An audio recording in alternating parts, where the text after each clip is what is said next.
Кыргызстанда 1-марттан тартып жарандарды мөөнөттүк жана альтернативдик жазгы аскерге чакыруу башталды. Бул тууралуу кабар агенттигинде өткөн маалымат жыйында куралдуу күчтөрдүн башкы штабынын чакыруу башкармалыгынын башчысы Сардарбек Кайыпов билдирди. Анын айтымында 10-марттан баштап жарандар аскерге жөнөтүлө баштайт жана өнөктүк 12-майга чейин уланат. Бул аралыкта 2000ге чукул жаран аскерге чакырылат. Ал белгилегендей, аскерге чакыруучулар Коргоо министрлигинин, Мамлекеттик улуттук коопсуздук комитетинин, Юстиция министрлигинин жана өзгөчө кырдаалдар министрлигинин жазаларды аткаруу кызматынын кошуундарына жана бөлүктөрүндө кызмат өтөшөт.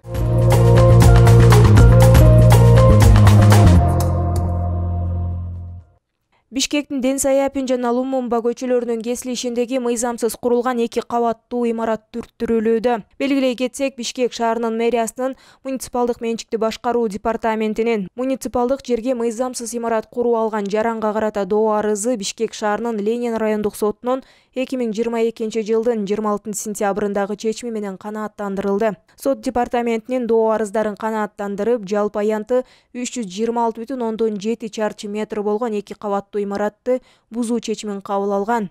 Түрттүрүү иштери улантылууда.